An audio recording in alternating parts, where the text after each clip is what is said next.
I'm Mark Poor, and I've been in this valley now since 1977. We had cross-country trails and some sketchy downhill. And nosedive was so friggin' steep, it didn't matter what kind of brakes you had, because back in the day, they were all crap if you were coming off the side of a mountain that steep. If we had a shuttle, I'd throw the bikes in my S10 and we'd all pile in and go to the top of the mountain.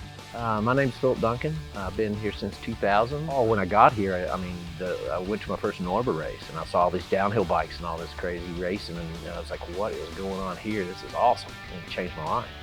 And I saw the lift was running, so I was like, well, we could build a park. All we need is to build some trails.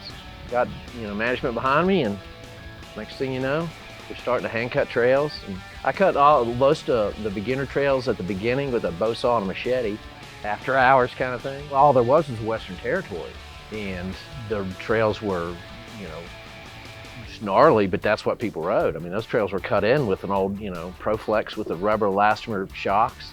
There was two guys from Columbus, and remember the western side only had bearpin and a few like old birdland and things like that. So you only had a handful of trails, but there was a ton of land over there. And these guys would come with, catchers, knee and shin, and hockey gear, all geared up to where it looked like, abominable snowman. And they would huck off of everything. They were the funniest guys. They just come up here, and if they could see it, they'd hike up and drop it, because drops were big. It was the funniest thing. I was working with Bruce Pate, who's the VP of lodging at Whistler, and he came here to be the GM. And Canadians love their mountain bikes, and so it was an easy sell.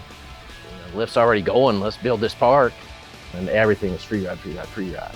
All the pictures in bike magazines and all that, that was fueling everything, because it was new and it was fresh, and it was like, holy cow, and you see pictures of people doing, crazy drops and all that. And so we were trying to build stuff that looked like Whistler. I remember that first year, once we started getting, a little bit more popularity and all that, then we had Monster Park come in. We were building all kinds of crazy seawall and just all this cool half pipe stuff and all this. And then they came back for the second year, and we built these 3 drops that were in the trees. And everybody looked at those drops and like, somebody's gonna die. Ended up, after practice, they were doing 360s off of it and backflips. It was pretty neat. Hey, my name's Kelly Boston. I moved up here in 97, I think was the first year, and came up full-time in 98. Bill and Trevin and everybody on patrol was just all about it, trying to get some more crazy features and more downhill, and just trying to bring it up to a class to where people would spend their time here in the summertime. We would drive a long way to get here to do that. I think Ski Patrol was just as elemental as in development as any of the bike park crew were. And most of the guys that were on Ski Patrol, they ride religiously. And it has to be a whole resort thing, everybody working together, it won't work. Mikey Villa was there since the beginning, with his little Walmart bikes. Hi, this is Mikey Villa here with my kids Anna and Mia. Welcome to the 20th anniversary of the Snowshoe Bike Park. We came a long ways from the early days in the early 90s. I was here riding then, and now we've progressed, to both sides of the mountain with 2 lifts in operation and a bunch of flow trails, and it covers all abilities now, from your first timer, beginner level rider up to your World Cup racer. And we host the UCI World Series here in September as part of our 20th anniversary. I really love the UCI World Series because I look up to a lot of those races, and I think that it's really cool that they get to come to my home mountain. I have been riding here since I was little, and one of my favorite parts about Snowshoe is all the variety you can find on all the different trails. You can ride M&O, which is really techy, and then go hit Dirt Beaver, Skyline.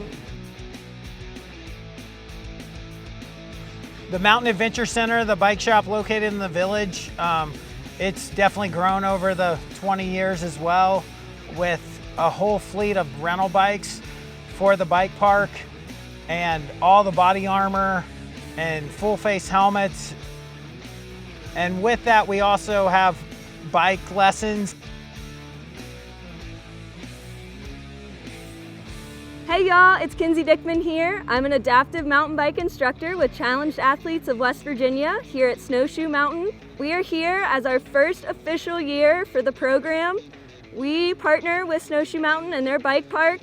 We have all different kinds of bikes to offer for the adaptive program. We are the first place in North America with a bike called the Simgo. It's a four-wheeled adaptive mountain bike that is gravity driven to go downhill for all different types of adaptive athletes. We also have three-wheeled bikes, two-wheeled bikes, so come check us out. To our snow guests, you know, if you haven't ever experienced the Snowshoe Bike Park, we really highly suggest making a trip up this summer, and we hope to see you soon. Faster is funner, I'll tell you that. Like, we've been doing this forever, you know. This ain't a comeback, we've been doing this for years.